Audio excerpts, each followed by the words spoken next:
Toujours pas les mecs. Toujours pas. Mbappé n'est toujours pas arrivé à Madrid. Donc, déjà les gars, pour commencer, il y a un truc que je comprends pas. Il y a un truc que je comprends pas, c'est que on revient avec un 4-4-2 à plat dégueulasse, avec un Bellingham à gauche, on remet Chouameni titulaire. Ok, là je comprends pas déjà. En fait, on est le 4 décembre, et le Real Madrid n'a toujours pas trouvé son 11 type et son dispositif. On n'a pas de structure de jeu, on n'a pas de dispositif, on n'a pas de formation. Donc un coup c'est un 4-4-2 un plat, un coup c'est un 4-3-3, un coup c'est un 4-2-2-2, moi je sais plus en fait. On n'a pas de dispositif, on n'a pas d'équipe type, on n'a pas de... Ok, on a une liste de blessures, il n'y a pas de problème, mais au niveau de la disposition et de la tactique et de la formation, ça change tout le temps. Donc là, il y a un problème. Et en fait, tu t'appelles le Real, tu te déplaces et tu t'adaptes à l'adversaire. Alors que ça devrait être l'inverse. Tu t'appelles le Real Madrid, tu dois venir avec tes armes, avec tes forces, avec ta confiance. Ok, donc on est sur une équipe défensive, hein, avec deux belles lignes de 4 avec deux attaquants, qui n'a pas servi à grand chose d'ailleurs. Donc on retrouve un Fran Garcia à gauche qui a été pour le coup en première mi-temps, mais dégueulasse, catastrophique. Il a joué avec la peur, il avait les jambes qui tremblent, le ballon était en feu. On avait un Lucas Vasquez à droite qui, bon, bah, a fait un match un peu yaourt nature, comme on dit. Asensio Rudiger au milieu, dans la charnière centrale, toujours assez solide, assez costaud. Asensio, j'aime beaucoup, hein, le mec qui vient sans complexe, il fait ses matchs, il a pas peur. Donc, ouais, moi j'aime beaucoup ce gamin, j'aime beaucoup ce jeune qui a beaucoup de personnalité. On a retrouvé un Chouameni au milieu de terrain qui, pour le coup, bah, il est meilleur quand il est pas là, en fait. Il est meilleur quand il est blessé. Voilà. Chouameni c'est très compliqué au milieu de terrain. Vraiment, les gars. Il s'est fait dépasser par l'intensité, le pressing des Basques. Et pour moi, c'était trop tôt pour qu'il revienne titulaire. On aurait dû le laisser sur le banc.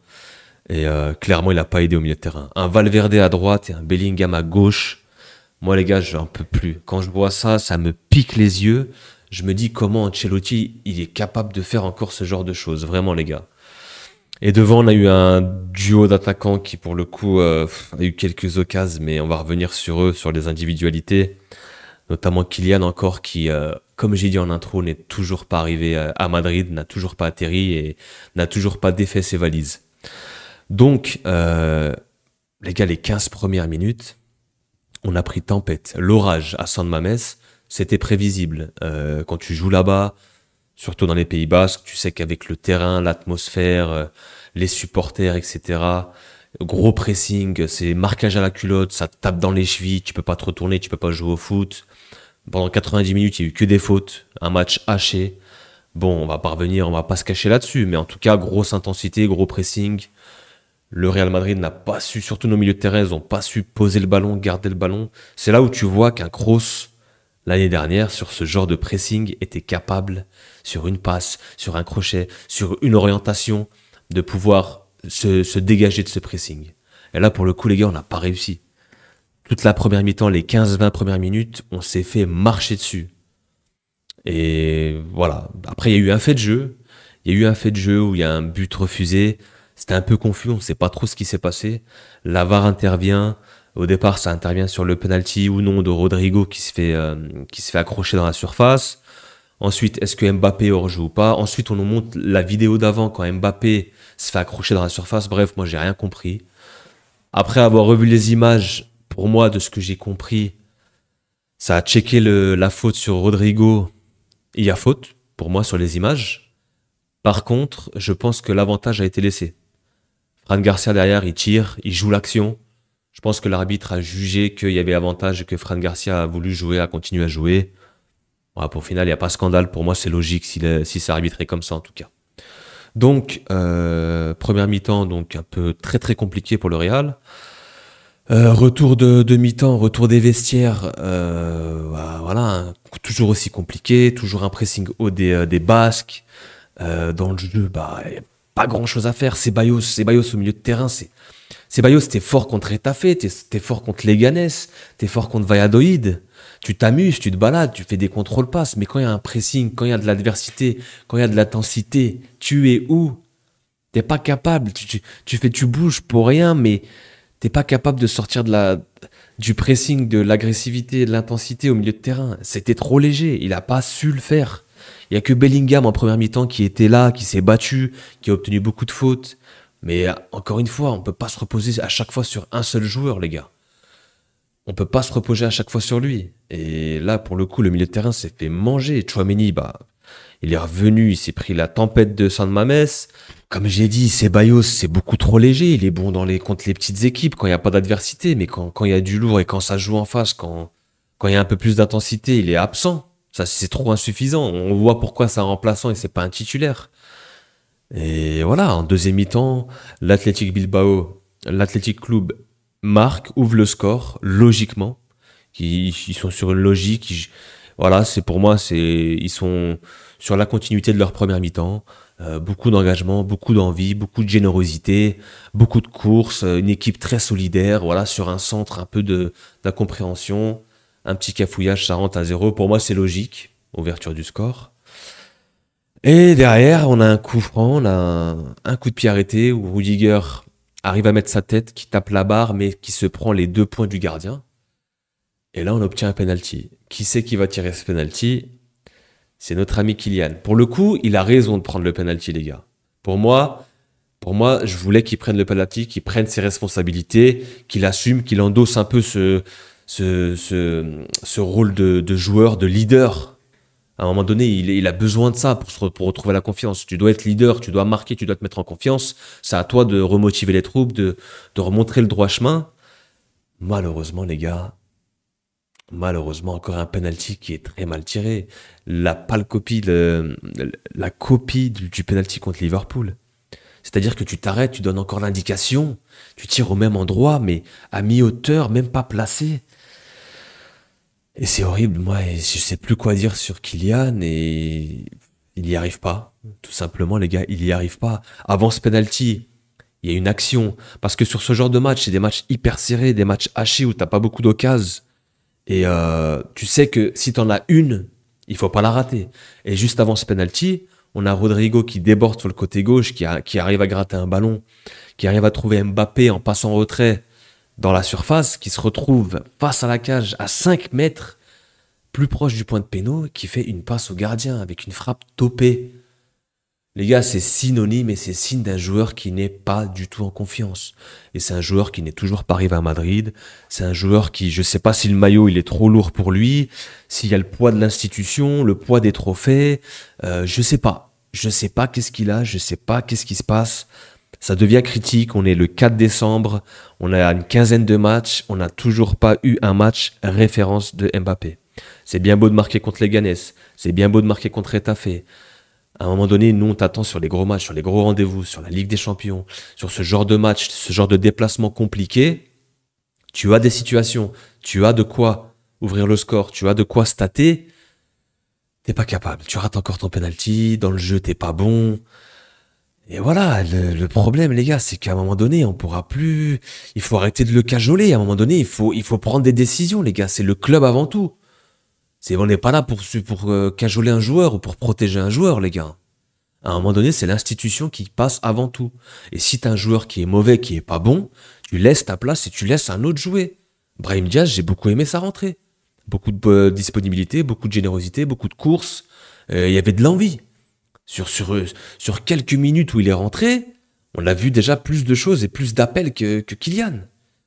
À un moment donné, Kylian, il va falloir montrer plus d'envie, il va falloir mouiller le maillot, il va falloir salir le short parce que c'est insuffisant. Il faut pas attendre d'être mené 2-1, faut pas attendre d'être mené, d'avoir un scénario qui est défavorable pour commencer à courir et commencer à se donner et commencer à tirer et commencer à essayer de bouger. Il faut commencer le match dès le départ à 200%. Et là, il y a un problème. En première mi-temps, les joueurs, ils étaient là, ils se regardaient, il n'y a pas de caractère, pas de personnalité. Ok, on vient à San Mamés, on se fait rouler dessus. À un moment donné, les gars, il faut montrer un peu de personnalité, il faut montrer un peu de caractère. On est le Real de Madrid. Je sais pas, les gars. Franchement, je sais pas. C'est une équipe qui doute. C'est une équipe qui doute, qui n'a plus, qui perd ses moyens. On a un Vinicius qui est absent. On avait encore Vinicius. On a beau dire ce qu'on veut sur lui, les gars, mais c'était un joueur qui savait montrer le chemin, qui savait remonter les troupes. Les gars, quand il était là, c'était un leader. C'était un leader. Et quand tu voyais un joueur comme ça qui se donnait, automatiquement, ça déclenchait quelque chose en toi. Mais là, les gars, offensivement, il y a pas grand-chose. Rodrigo, il revient, il a essayé. Franchement, c'est un super joueur. Il a une super conduite de balle. Il a essayé des choses. Il a été dangereux, mais c'est insuffisant. C'est insuffisant avec un Mbappé qui est trop timide et trop discret. Et qui, en plus de ça, n'est pas en confiance et qui rate tout. Les gars, c'est compliqué, on va pas aller bien loin et tu pourras jamais aller prétendre aller titiller le Barça ou aller chercher une Liga ou essayer de te qualifier en huitième pour la Ligue des Champions, les gars. Là, c'est catastrophique, c'est compliqué. Je vous dis honnêtement. Pour le coup, t'arrives à égaliser grâce à cette frappe d'Mbappé qui tire de 35 mètres, on sait même pas pourquoi. Il faut pas qu'il se cache derrière ça parce que même si entre guillemets c'est grâce à lui qu'on a pu égaliser sur cette frappe un peu limpide, un peu qui est venue de nulle part, ça enlève rien à son match qui a été nullissime. Donc cette frappe enveloppée où le gardien la repousse dans les pieds de Bellingham qui arrive à finir, tu te dis on arrive à se sauver sur ça. On arrive à se sauver sur ça parce que dans le jeu c'est vraiment horrible. Et pour le coup, derrière, je sais pas, blackout de Valverde les gars, c'est la 80e minute, t'es au milieu de terrain, t'es pressé parce que tu sais que déjà tout le match, t'as eu 3-4 basques autour de toi. Tu sais que c'est contrôle passe, il faut jouer en une touche ou deux touches max. Non, il rebat dans son camp, déjà tu cours vers ton camp, déjà c'est dangereux, et tu cherches à faire un petit pont. Je sais pas ce qui lui est passé par la tête, ça lui ressemble pas les gars, Valverde. J'ai pas envie de lui tomber dessus. Ça reste un des joueurs cadres de l'équipe. Il a rarement fait de grosses boulettes comme ça. C'est sa première et ça nous coûte 3 points. Ouais, ça nous coûte 2 points vu qu'il y avait match nul, j'ai envie de te dire. Mais ouais, blackout, je sais pas ce qui lui est arrivé. Tu tentes de faire un petit pont. Tu te prends le but derrière, c'est horrible. Moi les gars, les émotions pendant ce match. Déjà de base, le match était horrible dans le jeu, dans le contenu. De par toutes les fautes et le match haché, de par ce qu'a proposé le Real, qui n'a pas proposé grand-chose dans le jeu, qu'on a été médiocre offensivement, au milieu de terrain, pareil. Les défenseurs, ils ont fait ce qu'ils peuvent. C'est-à-dire que t'avais des vagues à chaque fois. Fran Garcia, le pauvre, il a fait ce qu'il peut. Je lui ai tombé dessus, mais il avait toujours des vagues qui arrivaient derrière lui. Et on l'a fait que de défendre. Et quand t'as un milieu de terrain qui est pas capable de garder le ballon, les attaquants pareil qui sont pas capables d'être dangereux offensivement, au final, bah, t'as une équipe qui doute et t'as une équipe qui subit et tu peux pas mettre ton jeu en place et tu peux pas être dangereux et bah, au contraire, t'as l'Athletic Club qui, eux, bah, au contraire, quand ils voient ça, bah, ils se disent qu'on va continuer, que ça marche et que ça va finir par payer. Et puis en plus de ça, tu leur fais un cadeau en fin de match. Pliez bagage, les gars. Pliez bagage, défaite méritée au final, parce que même si c'est un cadeau dans le jeu, était horrible. Si on va regarder les expected goals, ce qui s'est passé, les gars, mais on peut aller regarder. Hein. Moi, je vais aller voir ce qui s'est passé, mais bon, les stats en première mi-temps, voilà. Ça, c'est les stats de la première mi-temps. On a une possession stérile, on a 0 tir. On a 3 tirs, 3 tirs, mais au bout de 40 minutes, il y avait 0 tir cadré, les mecs. 0,08 d'XG. Le Real Madrid en une mi-temps. En deuxième mi-temps, c'est un peu gonflé parce que en fin de match, t'as un genre de hurrah football où il faut que tu reviennes au score, on balance, on a des actions et logiquement, l'Athletic redescend un peu, essaie de conserver le score et c'est logique qu'ils défendent et que toi, tu pousses pour marquer. Mais voilà, c'est un hurrah football qui veut pas dire grand-chose. Et voilà, tu rates le coche, tu rates l'occasion de revenir à un point du Barça. T'as toujours ce match en retard qu'il faudra à un moment ou à un autre le jouer parce qu'à un moment donné, si tu te retrouves en fin de saison et que t'as toujours ce match en retard et qui sera décisif à Mestalla, à Valence, on sait pas si eux, ils devront sûrement jouer le maintien vu comment ils sont partis. À un moment donné, il va falloir le jouer, il va falloir le gagner. Et ouais. Et là, tu rates le coche et t'as l'Atlético Madrid qui te colle derrière les fesses. C'est une très très mauvaise opération, les gars, vraiment. Moi, je savais que ça allait être compliqué. Je voyais un match nul ou une courte victoire, j'aurais espéré, mais là, quand c'est comme ça, t'aurais pas donné ce cadeau, t'aurais pu finir sur un match nul, peut-être, mais même, sans parler du score et du résultat, les gars, le contenu fait peur. La composition, elle est horrible. Les joueurs, quand tu vois un Ceballos Tchouaméni, quand tu regardes il y a un an ou 2 ans en arrière, t'avais du Kroos, t'avais du Modric, t'avais du Casemiro, ça jouait au ballon en fait. Là, l'équipe, tu fais monter un jeune, c'est le meilleur de ton équipe. Bellingham, c'est le meilleur de l'équipe, c'est le meilleur madrilène. Il est sur le côté gauche. Et Mbappé, il nous aide pas. Mbappé nous aide pas, les gars. Franchement, je vous dis honnêtement, contre Liverpool, t'as la chance d'égaliser, tu le fais pas. T'as la chance d'égaliser là, sur une action, sur un penalty, toujours pas.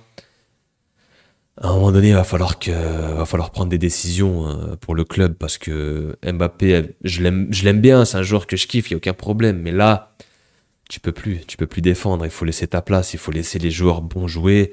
Il faut que tu re-rentres, il faut que tu aies du temps de jeu, il faut que tu retournes dans la rotation. Ce sera mieux pour toi, je pense. Donc voilà, défaite pour moi logique, méritée, hein. Franchement, dans le jeu, on a été nul. Et voilà, comme j'ai dit, malgré ce cadeau, bah, tu perds 3 points et voilà. Ça va être compliqué jusqu'au bout. Et avec ce que tu montres dans le jeu, ce que tu dégages, franchement, les gars, quand tu regardes cette équipe, ça fait peur en fait. C'est une équipe qui n'est pas dangereuse, qui n'est pas. Il y a rien en fait. Il se passe rien, les mecs. Il se passe rien. Les résultats sont mitigés, les gars. Franchement, les résultats sont très mitigés. T'es bon contre les faibles, t'es nul contre les forts. Ça suffit pas. Ça suffit pas pour aller au bout. Ça suffit pas pour aller loin dans un championnat, pour gagner un titre. Ça suffit pas pour aller loin dans une Ligue des Champions. Si on regarde, les gars, l'état de forme de l'équipe, tu te prends la rouste au Classico. Derrière, tu perds chez toi en Ligue des Champions. Tu te fais humilier, hein, franchement. Tu te rassures contre deux petits. Ok, tu repères contre un gros, tu te fais tordre. Liverpool, on s'est fait tordre. Tu regagnes contre un petit. Là, tu repères à l'Athletic Club. Non, franchement, les gars, c'est trop mitigé. Tu peux pas. T'as des prestations qui sont trop mitigées. T'es pas bon dans les grands rendez-vous. Et c'est là où on attend le Real. C'est dans les grands rendez-vous, tu dois être bon. Et les prochains matchs, voilà, ça va être Rijon. Là-bas, pareil, hein, ça va pas être un déplacement facile, hein. De toute façon, il y aura plus de déplacement facile, les gars. Quand le Real sera à l'extérieur avec tous les blessés, avec cette équipe, cette confiance qu'on n'a plus, ces joueurs qui doutent, ça va être compliqué partout, les gars. Ça va être compliqué partout. Et là, voilà, contre les gros, l'Atalanta en Ligue des Champions, bah là, pareil, t'es en mauvaise posture en Ligue des Champions aussi, t'es 24e. Tu te rends chez une équipe qui tourne, une des meilleures équipes d'Europe. Mais là-bas, c'est pareil, les gars. Moi, je m'attends à pas grand-chose à Bergame, hein. Je vous dis honnêtement. Là, je vous dis honnêtement, les mecs, les prochaines semaines, il faut vite qu'il y ait la trêve, en fait. Il faut vite qu'il y ait la trêve. On va voir ce qui va se passer avec le mercato, si on va recruter ou pas. Je pense qu'il y aurait besoin, avec toute la liste de blessures qu'on a. Et il faut vite la trêve pour repartir sur autre chose, parce que là, les gars, si t'arrives pas à gagner contre les gros, tu peux pas espérer grand-chose. Tout simplement. Les gros rendez-vous, il faut savoir les négocier. Si tu veux aller chercher une Liga, si tu veux aller loin en Ligue des Champions, t'es obligé de taper les gros. Et là, le Real n'est pas capable de le faire, tout simplement. Donc voilà, les gars. Et en plus de ça, t'as tes attaquants qui doutent, qui sont pas bons. T'as un milieu de terrain qui est à l'agonie, qui n'arrive pas à, à augmenter son niveau. Le niveau est trop faible, en fait. Le niveau est trop faible au milieu de terrain aussi. Et t'as que défensivement, les mecs, ils peuvent pas tout faire. Donc, si ton attaque ne marque pas, t'es inoffensif devant, ton milieu n'est pas capable de se mettre au niveau, à un moment donné, les gars, il faut que sur tous les secteurs et toutes les lignes, tu sois bon. Et là, pour le coup, les gars, peut-être dû aux blessures ou pas, mais tu t'appelles le Real Madrid, tu te dois d'avoir un banc et d'avoir des joueurs qui savent remplacer les autres. Et là, pour le coup, les gars, c'est très très compliqué. Et les prochains matchs vont être très cruciaux. Les rendez-vous en Liga, en Ligue des Champions, comme on a pu voir. Il va falloir se relever de tout ça. Mbappé, la tête dans le sac. Moi, les gars, je pense que ça va être très compliqué pour lui. Ça se peut, il va pas, cette saison, en fait, faudra faire page blanche. Il y aura sûrement des éclaircies, hein, mais à mon avis, ça va être très compliqué de se relever. Ça va prendre du temps pour lui. Et il va se faire dézinguer. Il va se faire dézinguer par la presse. À un moment donné, on peut plus le défendre. En fait, il était capable de dire certaines choses, mais il était capable de répondre sur le terrain. C'était souvent ça. C'était ok, j'assume mes propos, mais sur le terrain, hop, je mettais mes statistiques, je jouais, je marquais, j'étais bon. Tu réponds sur le terrain, on peut rien dire. C'est la vérité du football, la vérité du terrain. Par contre, si sur le terrain, tu ne réponds pas et t'es nul et tes prestations sont médiocres, malheureusement, ça passe pas. Et malheureusement, on va te tomber dessus et ça passera que par là, les gars, par le football, par le terrain. Il va falloir être bon, il va falloir travailler, il va falloir travailler à l'entraînement, il va falloir être meilleur, il va falloir marquer, être décisif, ne serait-ce que même dans le jeu, les gars. Là, je parle même pas d'être décisif, de marquer ses penalties ou de marquer des buts, parce que ça cache un peu la forêt. C'est l'arbre qui cache la forêt, comme on dit, mais dans le jeu, les gars, il est même plus impliqué dans le jeu, il est pas connecté. Pour moi, on a vu certaines combinaisons où des fois Vasquez le lançait, il partait pas, il faisait pas l'appel. Rodrigo le lance en profondeur, il part après. Enfin, les gars, à un moment donné, on voit trop de récurrences, on voit les mêmes images et à un moment donné, c'est sûrement lui le problème au final. C'est à lui de travailler, de s'adapter à l'équipe, tout simplement. Tout simplement. On va fermer sur Mbappé, j'ai pas envie de non plus le faire juste une fixette sur lui, on le sait tous de toute façon, vous avez vu le match et vous voyez ces matchs, vous savez tous que c'est un problème mental et que du coup le problème mental se répercute sur le problème physique et voilà, ça passera par du travail, il faudra se remettre en confiance contre des petites équipes et peut-être un match référence, que ce soit en Ligue des Champions ou contre le classique, le retour du Classico, je sais pas. Voilà, en tout cas les gars, ça s'annonce très compliqué, on rate le coche, le Barça reprend un petit peu d'écart. De toute façon, à mon avis, ça va être serré hein, jusqu'au bout, j'ose imaginer, j'espère. Il faudrait qu'on arrive au Classico avec pas beaucoup d'écart et qu'on puisse aussi avec cet enjeu peut-être se remotiver et sortir une grosse prestation. Mais pour le coup, là les gars, ouais, c'est dommage. C'est dommage en tout cas. Voilà, sur ce, bah moi les gars, je vous laisse. Passez une très bonne soirée. On se revoit très bientôt pour de nouveaux débriefs pour l'actualité football. Prenez soin de vous les gars et on se dit à bientôt. Peace.